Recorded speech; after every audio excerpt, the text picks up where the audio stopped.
akhirin ulama zaman, khususnya kepada Al-Imam An-Nawawi rahimahullah ta'ala yang telah mengarang kitab Riyadhus Salihin min kalami Sayyidil Mursalin sallallahu alaihi wa alihi wasallam.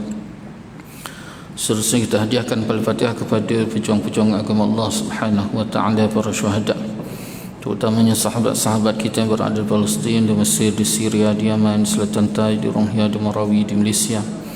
Seterusnya kita hadiahkan Al-Fatihah kepada para salihin, wali-wali Allah, para muttaqin, para syakirin. Seterusnya kepada kedua ibu bapa kita, guru-guru kita, kaum keluarga kita, kaum muslimin dan muslimat. Al-Fatihah.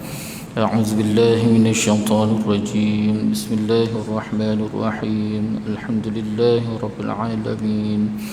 Ar-Rahmanir Rahim. Maliki yaumiddin. Iyyaka na'budu wa iyyaka nasta'in. Ihdinas siratal mustaqim.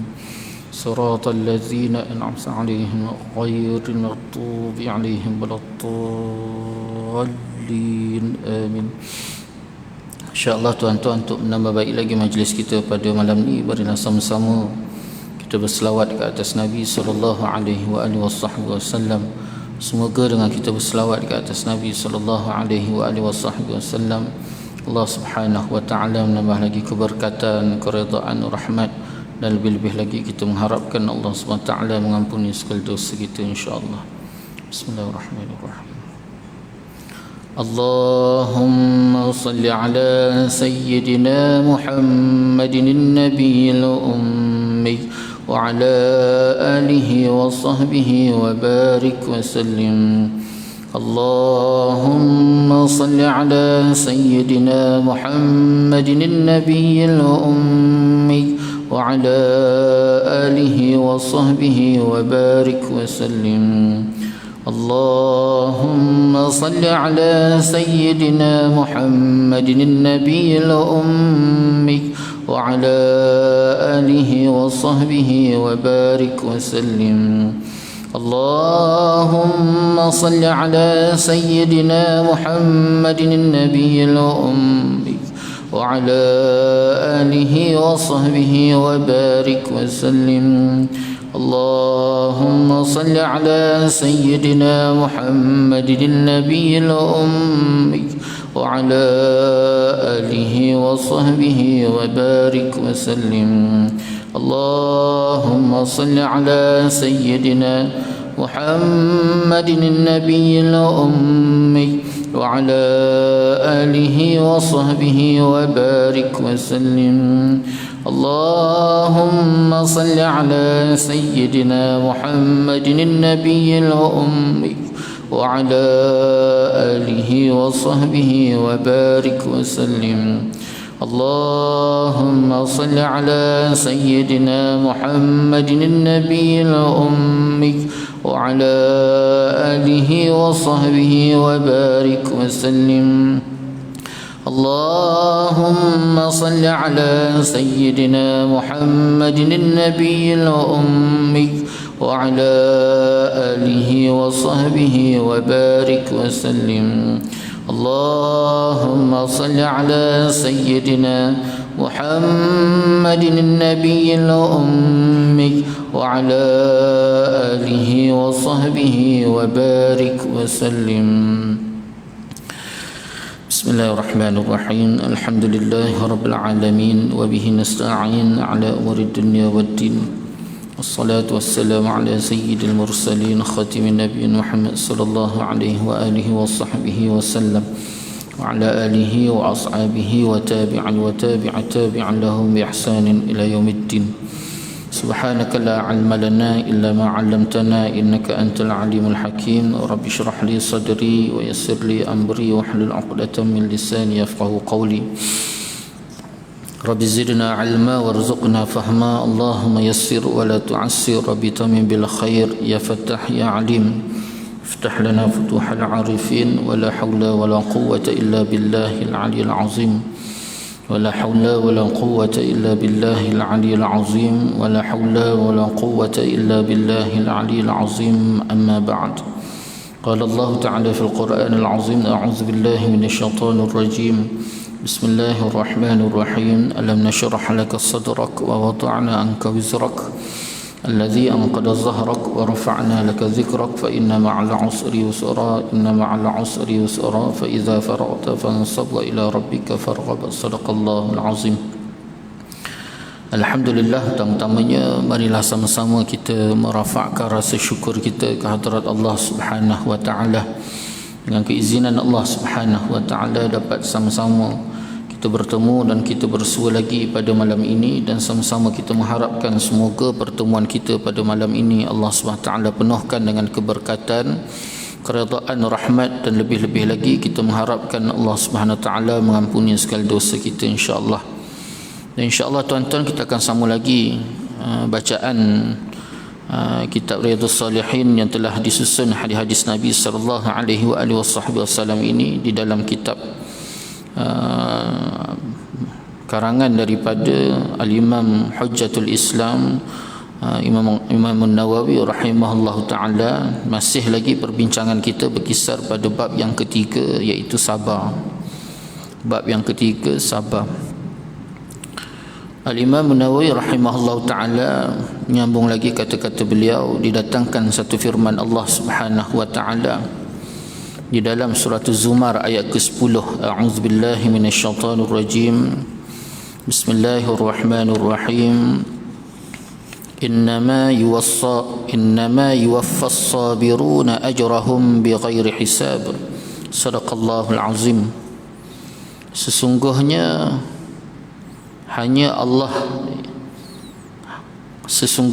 hanya orang-orang yang bersabarlah yang dicukupkan pahala mereka tanpa batas. Tuan-tuan, Imam Nawawi didatangkan lagi firman Allah SWT yang membicarakan tentang keutamaan kesabaran, sabar.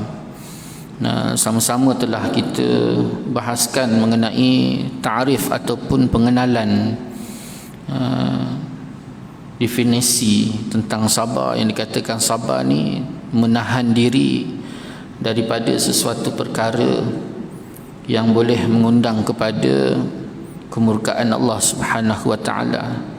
Kalau dalam bahasa kita ni, tahan diri kita ni daripada buat satu benda ataupun melakukan sesuatu tindakan yang tidak sepatutnya ataupun yang tidak dikendaki, yang tidak disukai oleh Allah Subhanahu wa taala. Kemudian Imam Nawawi rahimahullah taala didatangkan satu firman Allah Subhanahu wa taala dekat sini, bagaimana Allah Subhanahu wa taala menggambarkan kepada kita dengan katanya sesungguhnya hanya orang-orang yang bersabarlah yang dicukupkan pahala mereka tanpa batas. Di sini Allah Taala gambarkan bagaimana kelebihan dan kebaikan pahala yang berlipat ganda Allah Ta'ala berikan kepada mereka yang melakukan ataupun mendepani sesuatu perkara itu dengan sabar. Ini telah kita bincangkan pada pertemuan yang lalu bahawa Imam Ghazali rahimahullah ta'ala dia meletakkan sabar ni tuan-tuan dalam tiga keadaan. Sabar ni perlu ada dalam tiga keadaan. Yang pertama, sabar dalam melaksanakan ketaatan kepada Allah Subhanahu wa taala.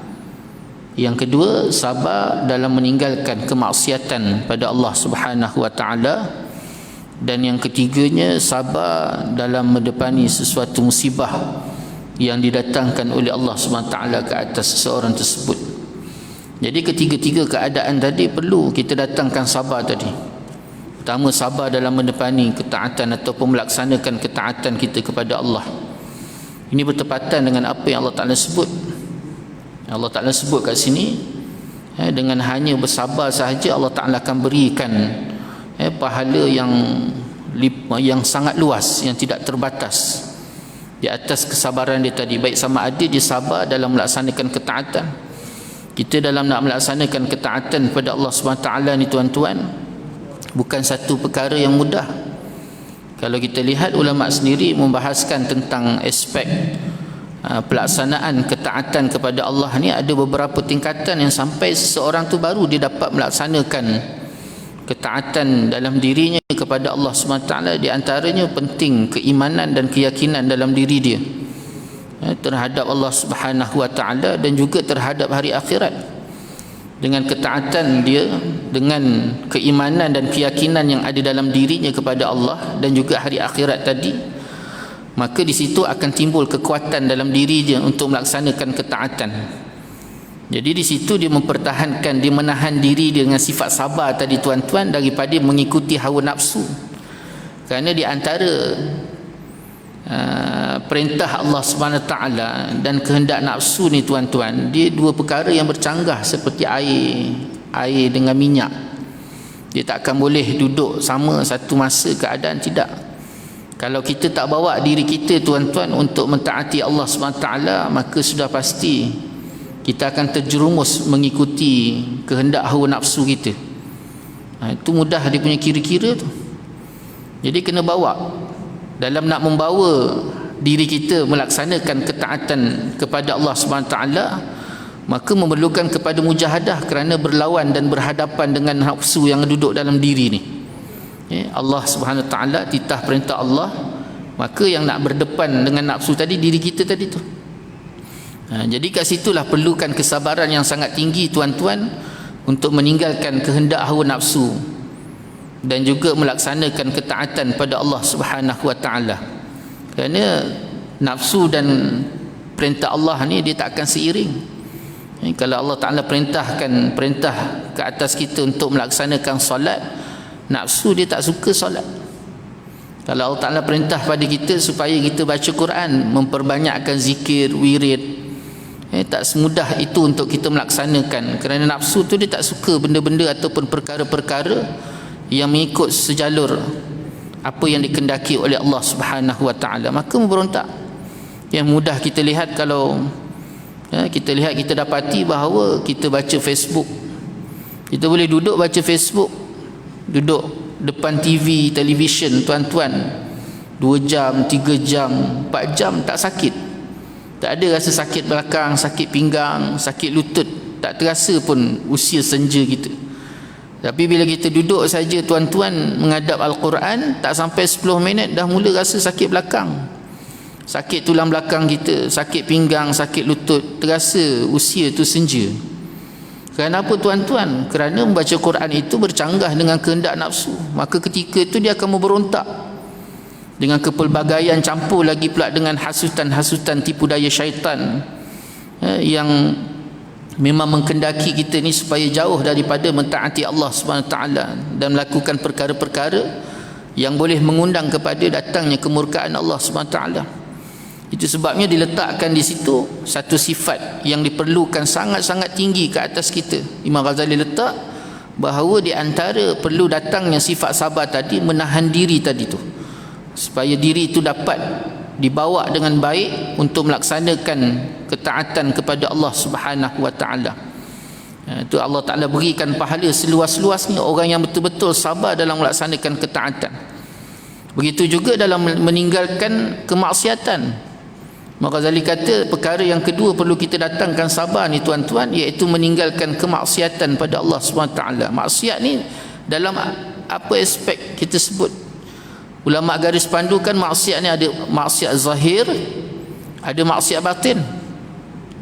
Maksiat zahir ni apa tuan-tuan? Maksiat zahir ni perkara-perkara yang bercanggah dengan kemahuan ataupun kehendak Allah pada 7 anggota. Syekh Abdul Qadir dalam kitab tasawuf ni disebut 7 anggota yang wajib kita jaga dan kita pelihara. 7 anggota ni apa dia tuan-tuan? Pandangan, pendengaran, lisan, 2 tangan, 2 kaki, perut, kemaluan. 7: pandangan, pendengaran, lisan, ungkapan, 2 tangan, 2 kaki, perut dan kemaluan. 7 anggota ni tuan-tuan. Jadi 7 anggota tadi tu kita kena letak perasaan sabar menahan diri kita tu, supaya 7 anggota tadi tidak melaksanakan perkara-perkara maksiat, perkara-perkara yang dilarang oleh Allah Subhanahu wa taala tadi. Itu maksiat zahir. Maksiat batin ni pun pula. Maksiat batin ni tuan-tuan, hati kita. Hati kita tadi tidak diduduki oleh perkara-perkara yang dilarang ataupun yang dicemuh, yang tidak disukai. Apa dia tuan-tuan? Hati tadi tidak bermain dengan su'uzzan, sangka buruk, persepsi buruk. Kalau hari ini orang hari ini sebut persepsi, persangkaan buruk tadi, tidak bermain dengan sangkaan buruk. Kalau jika terjadi sekalipun sangkaan buruk berlaku terhadap ataupun ke atas hatinya tadi, maka cepat-cepat dia beristighfar dan memohon ampun kepada Allah Subhanahu wa taala, minta taubat dengan Allah. Kemudian di antara lagi permasalahan hati ni tuan-tuan, dipanggil maksiat batin tadi, maksiat dalaman, riak. Riak ni tuan-tuan, ketidakikhlasan seseorang itu dalam melaksanakan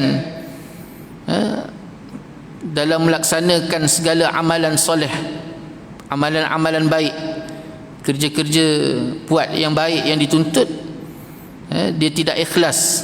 Kerana setiap amalan kita ni tuan-tuan, baik sama ada ibadah secara khususi ataupun ibadah secara umumi ni, kita laksanakan mesti tujuannya satu, tak boleh lain, iaitu mesti hanya semata-mata mengharapkan redha Allah Subhanahu Wa Taala. Bila buat kerana lain, apatah lagi kerana makhluk dan sebagainya, maka di situ disebut sebagai riak. Ikhlas lawannya riak. Ikhlas mesti tujuannya satu, kerana mengharapkan redha Allah, mengharapkan rahmat Allah, kasih sayang Allah, mengharapkan Allah cinta, Allah suka, Allah pandang kita. Maka selain daripada itu kerana makhluk, kenapa buat tu? Kerana suami, kerana isteri, kerana pasangan, kerana jiran, kerana kawan, kerana nanti apa orang kata. Itu yang biasa kita dengar. Kenapa buat macam ni? Nanti apa orang kata, tak sedap pula nanti. Tu kerana makhluk, disebut sebagai riak. Nabi SAW sebut dalam satu hadis yang sahih tentang masalah riak ni tuan-tuan, besok di akhirat Allah SWT akan bangkitkan manusia, dia akan dihisap segala amalan dia, dan jika didapati amalan tadi ada unsur riak, yang mana dilakukan amalan itu bukan kerana Allah, kerana sesuatu yang lain ataupun kerana makhluk, maka Allah Ta'ala akan tolak amalan dia, dan Allah SWT akan perintah kepada dia, lelaki tersebut, untuk pergi buat tuntutan pahala kebaikan ataupun balasan tadi kepada orang yang diniatkan dia melakukan amalan tadi ketika berada di atas dunia dulu. Ini tuan-tuan, bagaimana Nabi SAW gambarkan kepada kita bahawa betapa takutnya keadaan bila amalan kita tu kita lakukan bukan kerana Allah, akhirnya Allah Ta'ala tolak amalan kita tadi. Ini masalah-masalah hati. Di antara lagi tuan-tuan, ujub. Ujub ni, kalau bahasa kita ni tuan-tuan, rasa diri bagus. Dia tak kacau orang, dia tak tunjuk amalan-amalan daripada orang. Dia semayang dia je. Dia kalau puasa pun puasa dia, sedekah dia buat baik. Tapi masalahnya masalah hati, dia rasa diri dia baik. Bila rasa diri dia baik tuan-tuan, ni ujub. Ujub ni di antara perkara yang sangat-sangat ditakuti. Dia api seperti api dalam sekam. Diberikan perumpamaan ujub ni tuan-tuan seperti api dalam sekam. Dia makan segala amalan-amalan tadi habis. Tidak ada lagi kebaikan di sebalik daripada amalan yang dilakukan. Itu sebabnya buat baik-baik. Kita lakukan amalan tu bukan sebab kita baik, tak, kerana Allah Ta'ala perintah, dan kita harap Allah suka kita, Allah sayang kita, Allah Ta'ala terima kita. Apatah lagi kita lakukan solat, puasa, zakat, haji, baik sama ada ibadah yang lahiriah, yang khususi ataupun yang umumi ni, bukan sebab kita baik. Kita tak boleh nak rasa. Allah Ta'ala perintah kita supaya buat baik, tetapi Allah Ta'ala larang kita daripada rasa baik. Kalau kita nak letakkan tuan-tuan, solat, puasa, zakat, haji kita, sedekah, amalan baik kita ni menjadikan ukur, oh aku baik, aku ni baik. Ulama sebut tuan-tuan, kalau kita rasalah amalan baik kita ni menunjukkan kita ni seorang yang baik tuan-tuan, maka sudah pasti yang pertama sekali pernah diceritakan oleh Nabi SAW, kisah pertama sebagai satu pengajaran pada kita. Kalau nak kata solat inilah, solat, puasa, zakat, haji ni menjadikan ukur untuk menunjukkan bahawa seseorang itu baik, maka sudah pasti seorang pelacur yang balik pulang daripada melacur. Nabi cerita ni Nabi cerita. Dia balik daripada melacur tuan-tuan, dia rasa haus, dia turun dalam satu perigi. Waktu dia turun, dia ambil, dia cedok air daripada perigi dengan menggunakan kasutnya tadi tuan-tuan, nak diminum. Tiba-tiba lalu seekor anjing dalam keadaan lidahnya terjelir-jelir. Lalu ketika tu, bila perempuan pelacur tadi dia nampak anjing tadi dalam keadaan terjelir-jelir, dia pun bagi minum air yang ada dalam kasut tadi pada anjing tu, sehingga kan dia sendiri pun tak dapat nak minum air tadi. Lepas tu kemudian dia naik semula ke atas dan berjalan. Tak lama kemudian dia jatuh tuan-tuan, dia mati. Dia jatuh, dia mati, sampai ajal dia mati. Lalu Allah SWT perintahkan kepada para malaikat supaya diambil perempuan tadi tuan-tuan dan dibawa masuk ke dalam syurga Allah Subhanahu wa taala. Sahabat bertanya, ya Rasulullah, kenapa dimasukkan perempuan itu ke dalam syurga sedangkan dia ahli zina, ahli maksiat? Lalu Rasulullah SAW kata, sesungguhnya di dalam dirinya itu ada ar-rahim, ada perasaan kasih sayang. Itu menggambarkan Nabi nak ajar pada kita tuan-tuan. Sedangkan wanita tadi tuan-tuan, pelacur tadi, jangan kata nak puasa, zakat, haji, bertaubat pun tak sempat lagi dengan Allah SWT. Tetapi disebabkan dia menjaga hak makhluk Allah Subhanahu wa taala tadi tu tuan-tuan, akhirnya bila dia mati Allah Taala masukkan di dalam syurga. Kerana ukuran pandangan Allah SWT itu sangat-sangat luas. Kita tak boleh nak letak di mana keadaan situasi kita ni tuan-tuan, kedudukan kita tu bagaimana, kita tak tahu. Begitu juga Nabi SAW gambarkan bagaimana kisah seorang wanita solehah, ahli ibadah, kuat ibadahnya, kuat solatnya, puasanya, zakatnya, hajinya. Tetapi akhirnya tuan-tuan, bila tika mana dia mati, Allah SWT perintahkan kepada para malaikat supaya bawa perempuan tadi dicampakkan ke dalam neraka Allah Subhanahu wa taala. Lalu sahabat bertanya, ya Rasulullah, kenapa perempuan tadi sedangkan dia ahli ibadah, kenapa masih dicampakkan ke dalam neraka? Lalu Nabi SAW sebut, sewaktu dia hidup di atas dunia dahulu, pernah satu hari dia tangkap, dia tak puas hati dengan seekor kucing. Lalu dikurung kucing tadi. Dikurung kucing tadi tuan-tuan dalam satu sangkar dan tidak diberi makan pada kucing tadi, sehingga kan kucing tadi mati. Jadi daripada perbuatannya tadi, waktu perempuan ini mati saja, Allah SWT perintahkan kepada para malaikat supaya bawa perempuan tadi dicampakkan ke dalam neraka Allah SWT. Sahabat bertanya, ya Rasulullah, kenapa? Kerana dalam dirinya tu tak ada perasaan rahim, kasih sayang terhadap makhluk Allah. Jadi kisah-kisah ni menggambarkan kepada kita ni tuan-tuan, apa yang kita lakukan, puasa, solat, puasa, zakat ni bukan menjadikan ukur untuk meletakkan kita ni baik ataupun tidak. Tidak. Habis apa tujuan kita solat, apa tujuan kita berpuasa, apa tujuan kita zakat, haji dan sebagainya? Tujuannya tuan-tuan ini satu saja, iaitu kita nak Allah sayang kita, kita nak Allah ampunkan dosa kita, bukan untuk menunjukkan kita ni baik, bukan untuk kita rasakan kita ni bila kita dah puasa, kita dah sembahyang, kita dah puasa, zakat, haji, kita dah duduk zon selesa. Tidak. Kita tak tahu kat mana keberadaan kita, kedudukan kita besok. Kerana solat ini bukan ukuran, tetapi hanyalah sebagai jalan untuk menjadi penghantaraan untuk kita bertemu dengan Allah dan meletakkan pergantungan harap kita. Bila kita sembahyang saja, Allahu Akbar, maka di situ tuan-tuan ada pengharapan yang sangat tinggi. Pengharapan yang sangat tinggi dalam diri kita tu tuan-tuan kepada Allah SWT, supaya Allah Ta'ala ampunkan dosa kita. Ya Allah, ampunkan dosaku. Ya Allah, redha aku. Ya Allah, kasihani aku. Ya Allah, rahmati aku. Ya Allah, tolong. Ini yang Allah Ta'ala nak. Itu sebabnya tuan-tuan, kalau nak diukur dengan solat ni tuan-tuan, syaitan, iblis Azazil, dulu dipanggil Azazil, ketua para malaikat dipanggil Azazil. Daripada kalangan jin Allah Ta'ala angkat dia sehingga dia menjadi ketua malaikat. Kemudian sampailah bila tika mana dia tidak sujud pada Nabi Allah Adam atas perintah Allah SWT, maka ketika itu Allah Ta'ala laknat dia, putuskan segala rahmat Allah SWT, sehingga Allah Ta'ala cub dia dengan panggilan iblis, putus daripada segala rahmat Allah Subhanahu wa taala. Tuan-tuan, Azazil ni ataupun iblis ni tuan-tuan, hebat tak hebat? Solat dia pada Allah Subhanahu Wa Taala ni tuan-tuan, sujud dia, tidak ada satu tempat ruang disebut oleh para ulama. Tidak ada satu pun tempat ruang yang melepasi ataupun yang terlepas daripada bekas sujud iblis tadi. Baik sama ada di bumi maupun di langit. Nak menunjukkan gambaran tuan-tuan hebatnya ibadah iblis ni ataupun Azazil ni satu ketika dahulu kepada Allah Subhanahu Wa Taala. Sehingga tak ada sikit pun ruang di bumi maupun di langit yang terlepas daripada bekas sujudnya Azazil tadi. Cuba bayangkan, alim tak?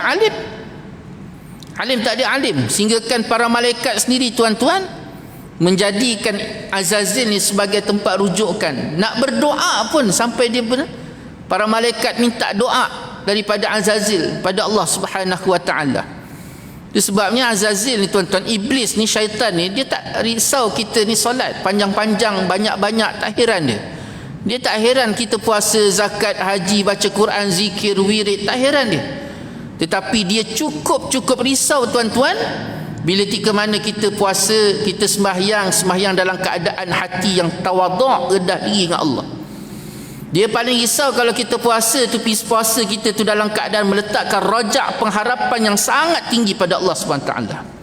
Dia sangat takut tuan-tuan bila ketika mana kita melakukan ibadah dan ketaatan, amalan soleh kita dalam keadaan mendatangkan sifat kehambaan yang sebenar-benar, tawaduk, rendah diri, rajak, dan juga mengharap setinggi-tingginya pada Allah SWT, itu cukup risau. Itu sebabnya tuan-tuan berhati-hati. Dalam kitab Tanbihul Ghafilin, Syekh Al-Lafaf dia bagi tahu tuan-tuan, Allah SWT ni kalau dia tak nakkan kebaikan ke atas seseorang tersebut, maknanya Allah Ta'ala nak hancurkan seseorang tadi. Allah Ta'ala tak suka seseorang tersebut, dia nak rosakkan seseorang tu tuan-tuan, dia datangkan 3 perkara.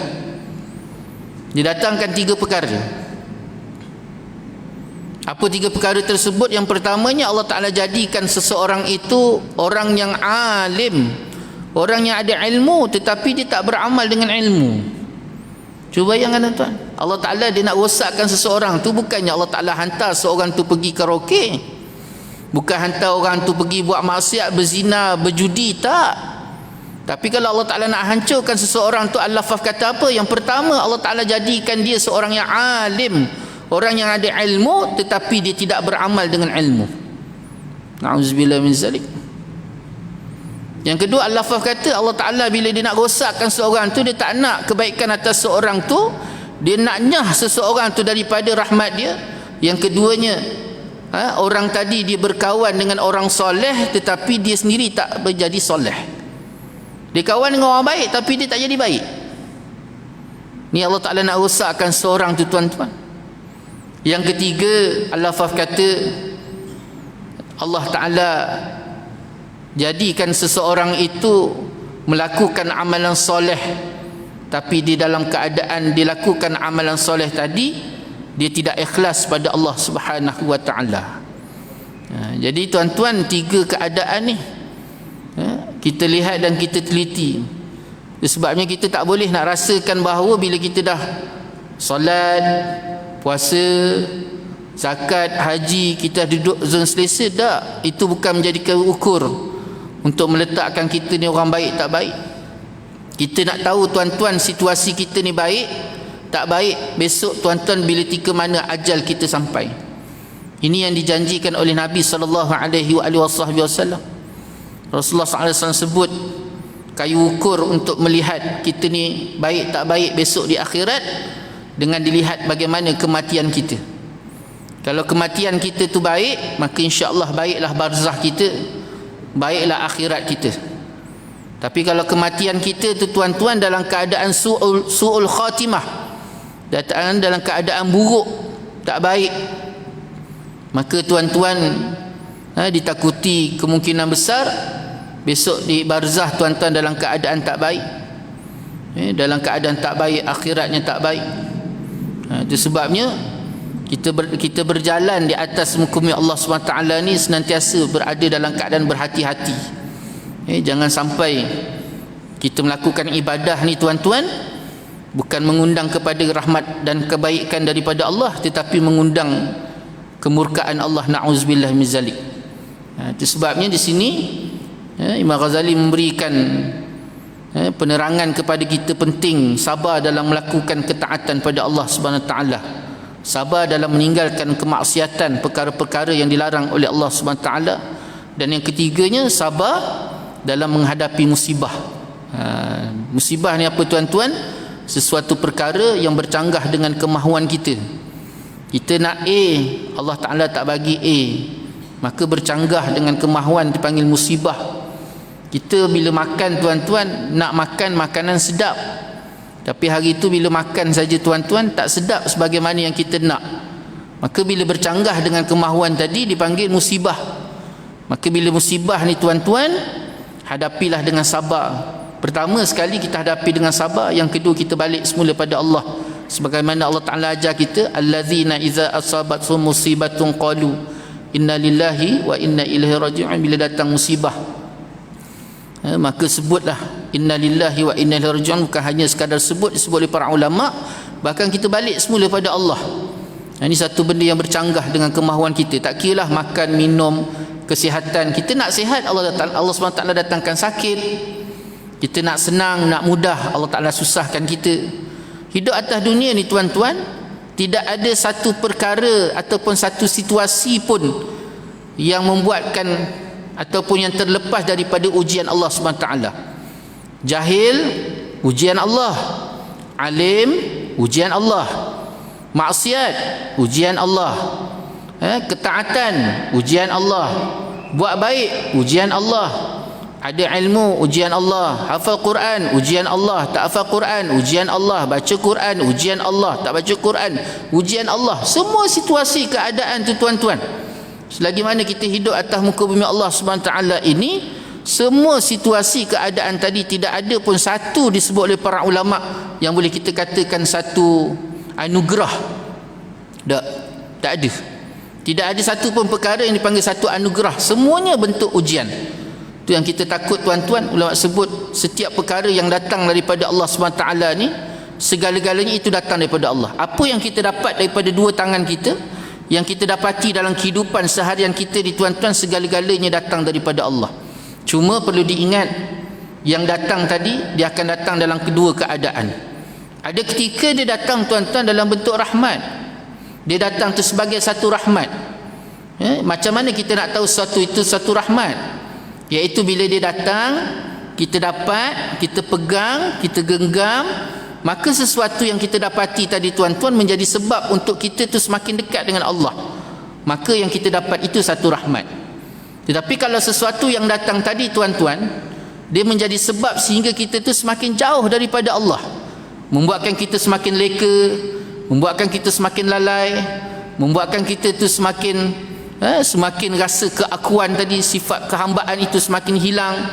Maka sesuatu yang datang tu tuan-tuan adalah datang sebagai satu istidraj, iaitu sesuatu perkara yang bercanggah ataupun yang berlawanan dengan rahmat Allah Subhanahu wa taala. Lalu Imam Nawawi rahimahullah taala datangkan lagi firman Allah Subhanahu wa taala di dalam surah Syura ayat ke-43, a'udzubillahi minasyaitonir rajim. Bismillahirrahmanirrahim. Walaman sabara wa ghafara inna dzalika lamin azmil umur. Sadaqallahul azim. Tetapi orang yang bersabar dan memaafkan, sesungguhnya perbuatan yang demikian itu termasuk hal-hal yang diutamakan. Dalam ayat ini pula tuan-tuan, Allah Ta'ala masih lagi membicarakan tentang keutamaan sabar. Penting tak sabar? Penting. Sabar dan juga memaafkan. Sabar, kemudian Allah Ta'ala kata maafkan. Allah Ta'ala dulukan dengan perkataan sabar, tuntutan sabar ke atas kita. Kemudian kita dituntut supaya memaafkan.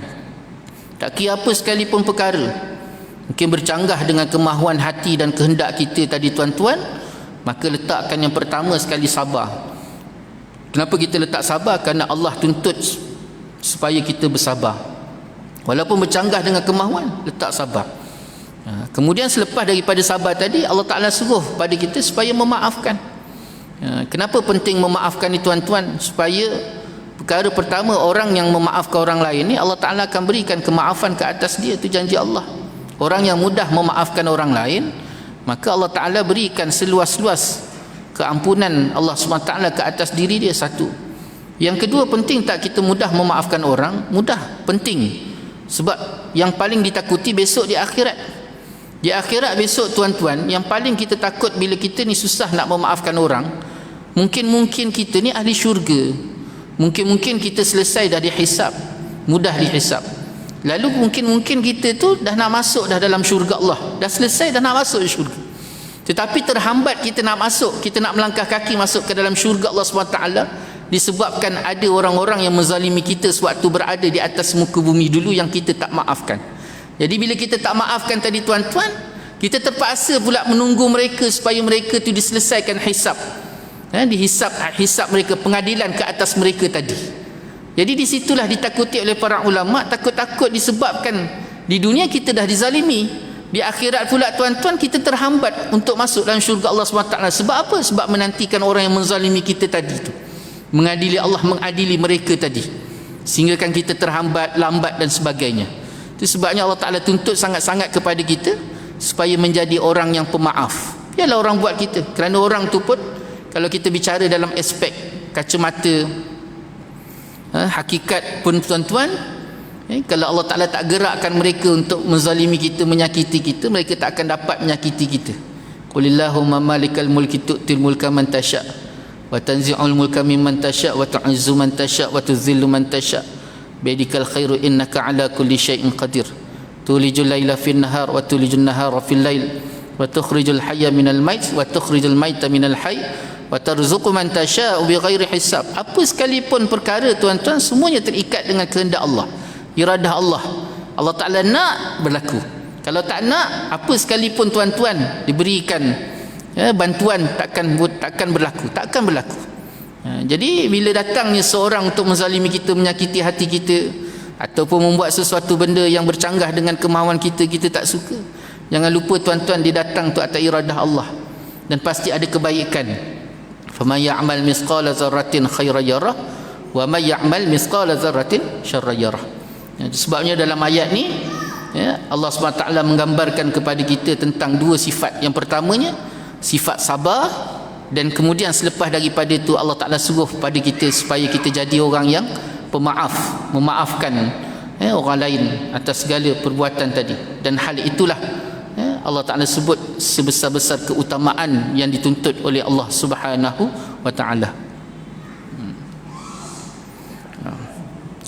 Kemudian didatangkan lagi tuan-tuan firman Allah Subhanahu wa Ta'ala dalam surah Al-Baqarah ayat 153. A'udzubillahi minasyaitonir rajim. Bismillahirrahmanirrahim. Ista'inu bis-sabri was-salah innallaha ma'as sabirin. Shadaqallahul azim. Hasan. Sampai bunyi. Okay. Yang bawa erti mohonlah bantuan dengan sabar dan salat. Sesungguhnya Allah berserta orang-orang yang sabar. Di dalam ayat ni pula tuan-tuan, Allah Ta'ala dia perintah kepada kita supaya minta bantuan ni pada Allah. Nak minta bantuan pada Allah ni dengan dua keadaan. Yang pertama, minta dengan sabar. Apa maksud minta bantuan dengan Allah dengan sabar ni tuan-tuan? Jangan putus asa, minta terus menerus. Jangan sekali minta terus minta, tak. Jangan kita minta sekali je terus tak minta. Allah Ta'ala nak bagi, bagilah, tak nak bagi sudah. Tak, Allah Ta'ala suruh kita minta dengan sabar. Maksudnya jangan putus asa dalam nak meminta pada Allah SWT. Minta terus. Sebabnya secara jelas tuan-tuan, Nabi SAW sebut tentang bab doa, bab minta pada Allah ni. Nabi SAW gambarkan ada ketika kita minta hari ni, Allah Ta'ala bagi hari ni. Ada ketika kita minta hari ni, Allah Ta'ala bagi besok. Ada ketika Allah Ta'ala kita minta hari ni, Allah Ta'ala tak bagi hari ni, dia tak bagi besok. Dan dia tak bagi di dunia tuan-tuan, tapi digantikan besok di akhirat Allah Subhanahu wa Ta'ala. Ini janji Allah, dan bagaimana secara jelas Nabi SAW gambarkan kepada kita. Tapi jangan putus-putus, sebab Allah SWT ni sangat-sangat suka hamba-Nya meminta-minta, dan saja dilewat-lewatkan tuan-tuan. Kerana apa tuan-tuan? Perkara pertama sekali kita kena tahu, Allah Ta'ala tu dia akan bagi mengikut keperluan kita. Dia tak bagi mengikut kehendak kita, tu berbeza. Keperluan, kehendak, dua keadaan yang berbeza. Kalau katalah kita minta tu tuan-tuan memang atas dasar keperluan, Allah Ta'ala tengok memang benda tu perlu, maka Allah bagi. Tapi kalau katalah Allah Ta'ala kata itu tak perlu lagi, tak menjadi keperluan, maka Allah Ta'ala tangguhkan. Adakah Allah Ta'ala tak bagi? Allah Ta'ala pasti bagi, dan dia akan ganti sesuatu yang jauh lebih baik. Itu dua keadaan, sabar dan disusuli dengan salat. Wallahu ta'ala alam. Jadi itulah sikit sebanyak dapat kita kongsi bersama pada malam ini. Yang baik itu daripada Allah Subhanahu taala, yang tidak baik itu kelemahan saya sendiri. Saya mohon maaf di atas segala salah kata, salah bicara. Mohon maaf di atas segala-galanya. Insya-Allah kita tangguh majlis dengan tasbih kafarah dan satu subhanakallah bihamdika asyhadu an la ilaha illa anta astaghfiruka wa atubu ilaik. Bismillahirrahmanirrahim. Wal 'asri innal insana lafi khusr illa alladhina amanu wa 'amilus solihat wa tawassaw bil haqq wa tawassaw bis sabr. Wabillahi taufiq wal hidayah. Wassalamualaikum warahmatullahi taala wabarakatuh.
بسم الله الرحمن الرحيم الحمد لله رب العالمين الرحمن الرحيم مالك يوم الدين إياك نعبد وإياك نستعين اهدنا الصراط المستقيم صراط الذين أنعمت عليهم غير المغضوب عليهم ولا الضالين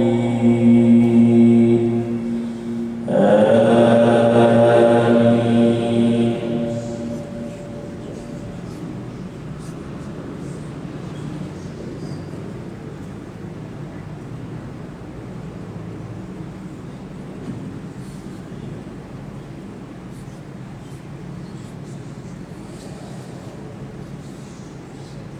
يا أيها الذين آمنوا استعينوا بالصبر والصلاة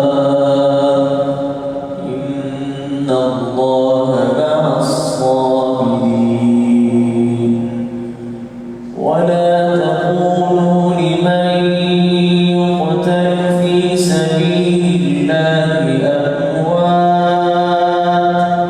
بل أحياء ولكن لا تشعرون ولنبلونكم بشيء من الخوف والجوع ونقص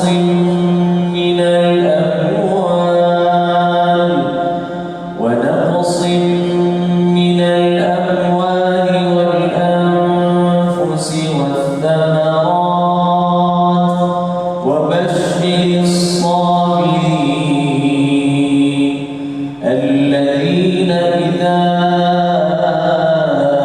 أصابتهم مصيبة قالوا إنا لله وإنا إليه راجعون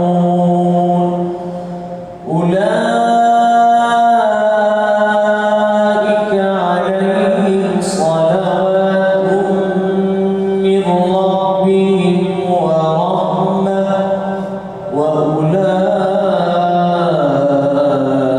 وأولئك هم المهتدون. الله أكبر.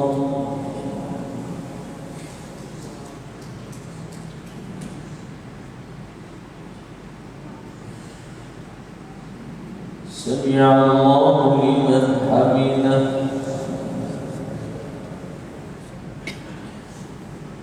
الله أكبر.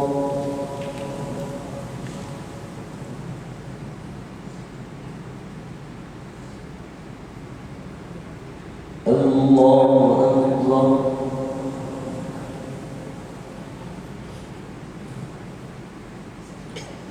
الله أكبر.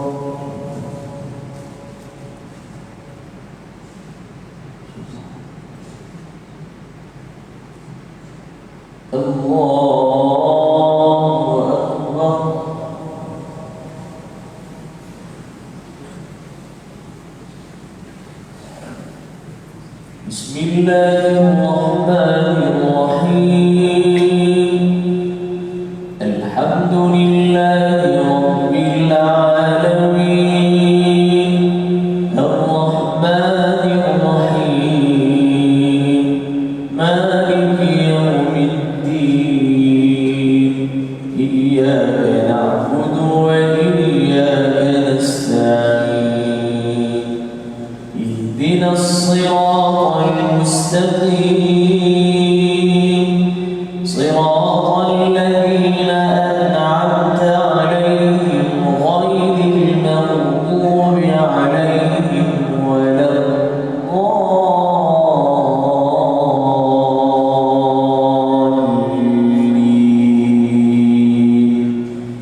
آمين.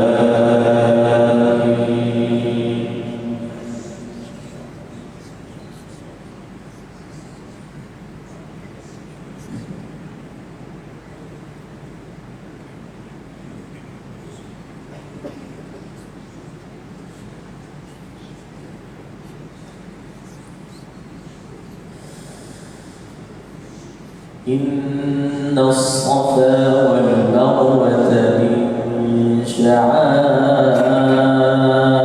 الله فمن حج البيت أو اعتمر فلا جناح عليه أن يطوف بهما ومن تطوع خيرا فإن الله شاكر عليم. إن الذين يكتمون ما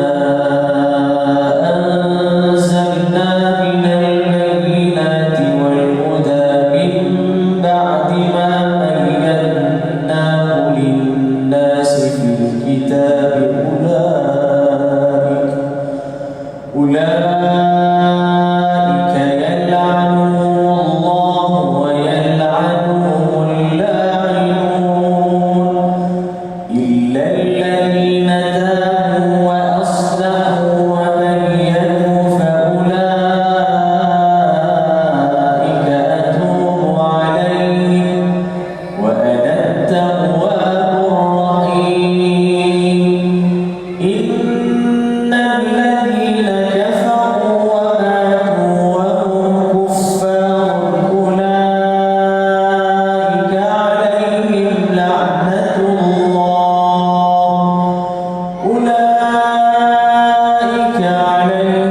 لعنة الله والملائكة والناس أجمعين خالدين فيها لا يخفف عنهم العذاب ولا هم ينظرون وإلهكم إله واحد لا إله إلا هو الرحمن الرحيم. الله أكبر.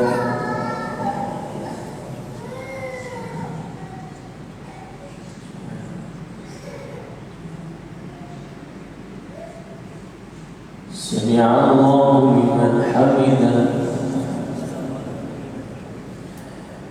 الله أكبر.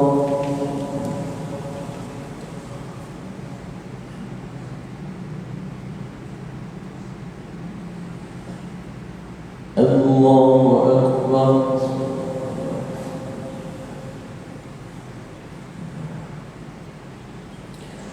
الله أكبر.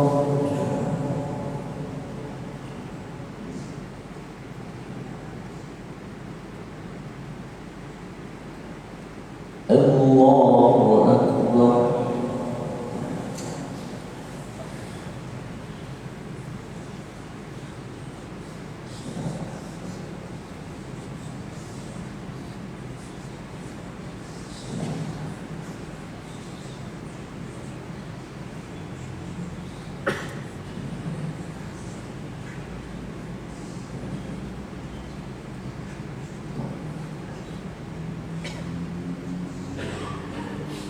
الله أكبر.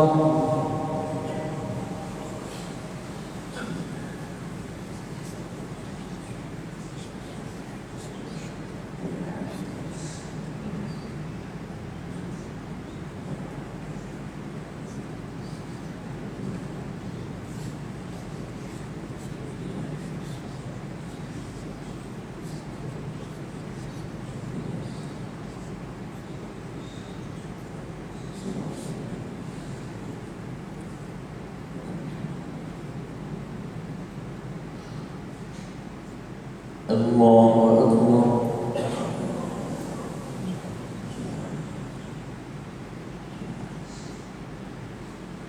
سمع الله لمن حمده الله أكبر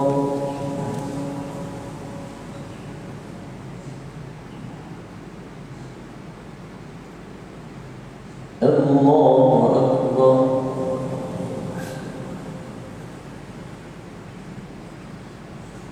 الله أكبر الله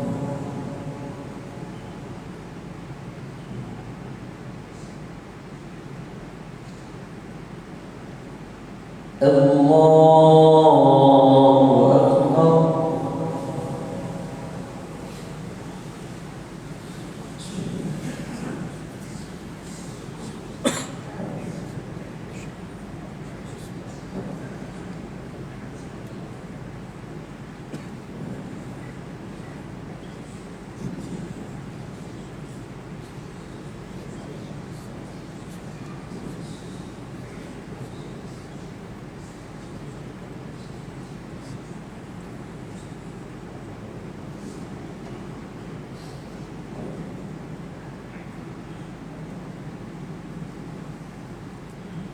الله أكبر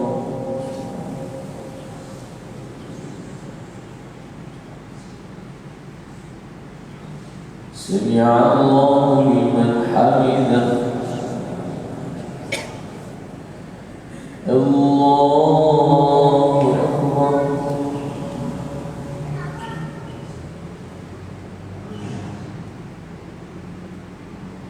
الله أكبر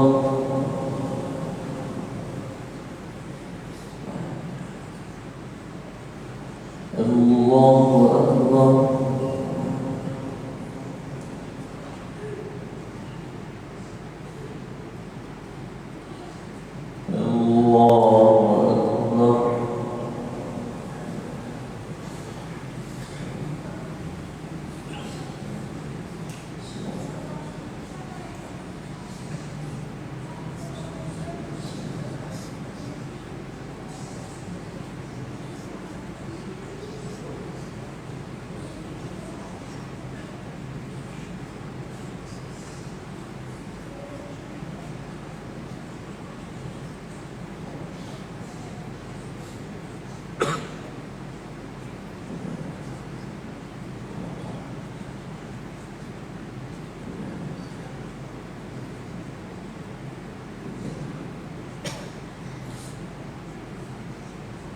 السلام عليكم ورحمة الله. السلام عليكم ورحمة الله.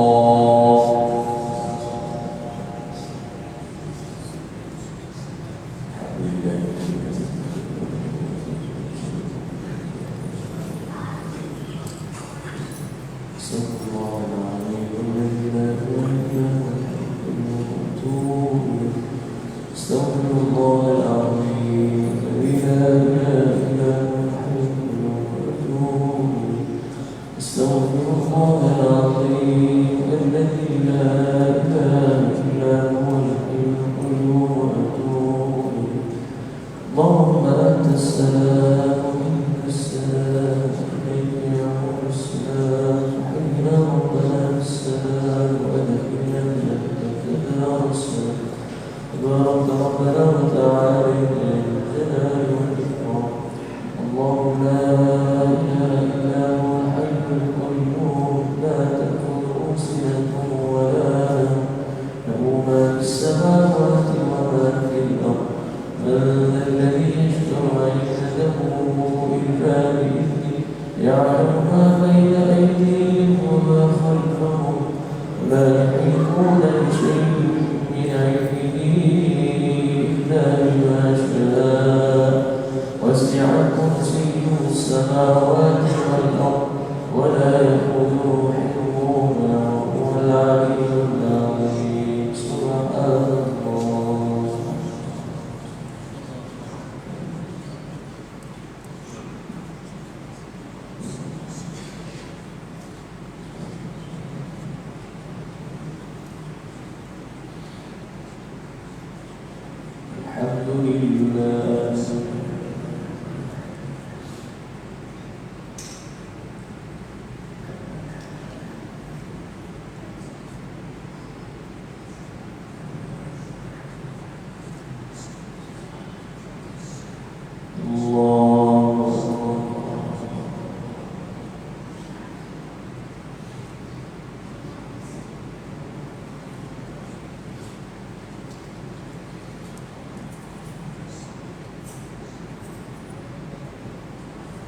لا إله إلا الله وحده لا شريك له وله الحمد وعلى كل شيء قدير ولا حول ولا قوة إلا بالله العلي العظيم بسم الله الرحمن الرحيم الحمد لله رب العالمين والصلاة والسلام على أشرف الأنبياء والمرسلين وعلى آله وصحبه أجمعين يا ربنا لك الحمد كما ينبغي لجلال وجهك الكريم وعظيم سلطانك اللهم صل على سيدنا محمد طب القلوب ودوائها وعافية الأبدان وشفائها ونور الأبصار وضيائها وعلى آله وصحبه وبارك وسلم اللهم رب اغفر لنا ذنوبنا ولوالدينا وارحمهم كما ربونا صغارا ولمشايخنا ولمعلمينا ولمن حق له علينا وغيرهم من المسلمين والمسلمات والمؤمنين والمؤمنات الأحياء منهم والأموات برحمتك يا أرحم الراحمين اللهم عافنا من كل بلاء الدنيا وعذاب الآخرة واصرف عنا شر الدنيا وشر الآخرة اللهم أحينا بالإيمان وأمتنا بالإيمان واحشرنا بالإيمان وأدخلنا الجنة مع الإيمان اللهم ارزقنا النظر إلى وجهك الكريم اللهم ارزقنا النظر إلى وجهك الكريم اللهم ارزقنا النظر إلى وجهك الكريم اللهم إنا نسألك العفو والعافية والمعافاة الدائمة في الدين والدنيا والآخرة اللهم إنا نعوذ بك من عذاب القبر ومن عذاب النار ومن عذاب جهنم ومن شر فتنة المسيح الدجال ومن شر فتنة المحيا والممات اللهم اغفر لنا ما قدمنا وما أخرنا وما أسررنا وما أعلنا أنت أعلم به منا أنت المقدم وأنت المؤخر لا إله إلا أنت فاغفر لنا مغفرة من عندك وارحمنا إنك أنت الغفور الرحيم ربنا هب لنا من أزواجنا وذرياتنا قرة أعين واجعلنا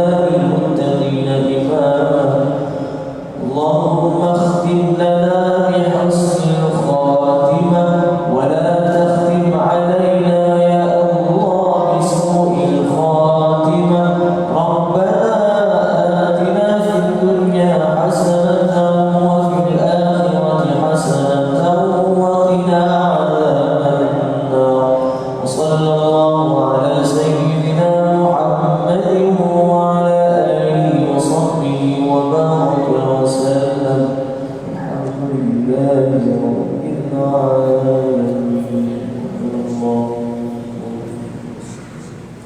الفاتحة أعوذ بالله من الشيطان الرجيم بسم الله الرحمن الرحيم الحمد لله رب العالمين الرحمن الرحيم مالك يوم الدين إياك نعبد وإياك نستعين اهدنا الصراط المستقيم صراط الذين أنعمت عليهم غير المغضوب عليهم ولا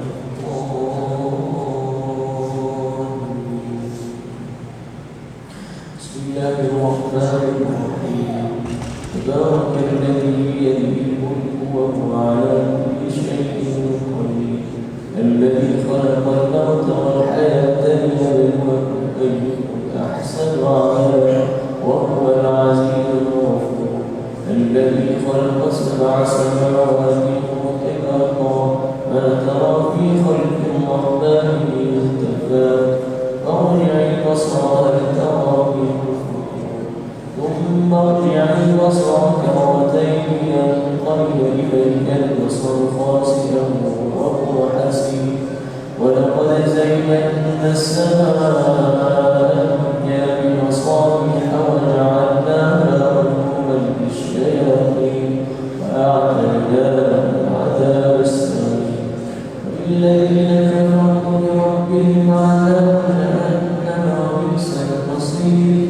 إذا ألقوا فيها سمعوا لها شهيقا وهي تفور تكاد تميز من الغيظ كلما ألقي فيها فوج سألهم خزنتها ألم يأتكم نذير قالوا بلى قد جاءنا نذير فكذبنا وقلنا ما نزل الله من شيء إن أنتم إلا في ضلال كبير وقالوا لو كنا نسمع أو نعقل ما كنا في أصحاب السعير فاعترفوا بذنبهم فسحقا لأصحاب السعير إن الذين يخشون ربهم بالغيب لهم مغفرة وأجر كبير وأسروا قولكم أو اجهروا به إنه عليم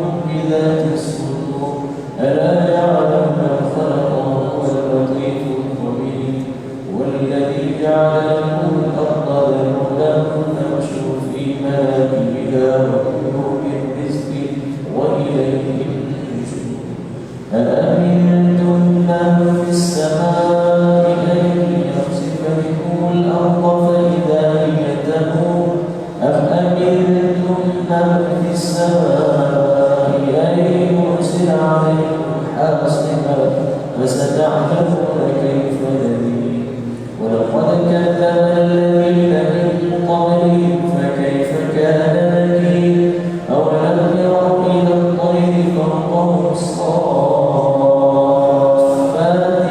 ويقبضن ما يمسكهن إلا الرحمن إنه بكل شيء بصير أمن هذا الذي هو جند لكم ينصركم من دون الرحمن إن الكافرون إلا في غرور أمن هذا الذي يرزقكم إن أمسك رزقه بل لجوا في عتو ونفور أفمن يمشي مكبا على وجهه أهدى أمن يمشي سويا على صراط مستقيم قل هو الذي أنشأكم وجعل لكم السمع والأبصار والأفئدة قليلا ما تشكرون قل هو الذي ذرأكم في الأرض وإليه تحشرون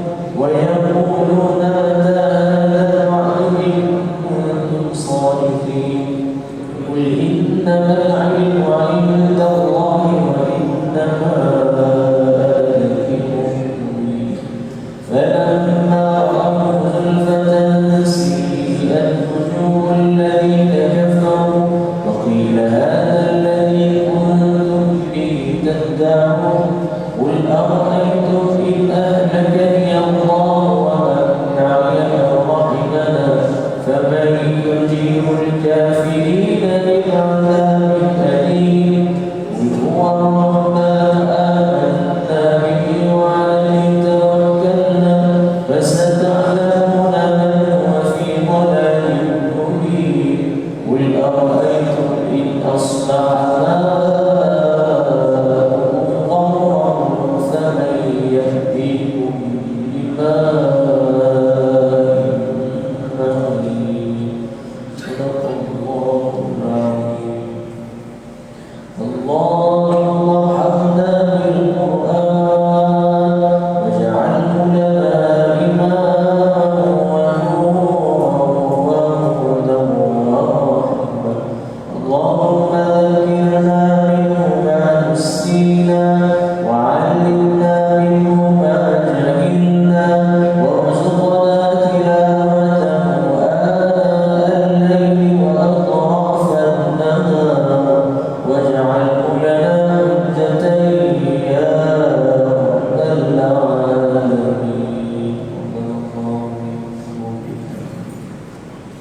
itu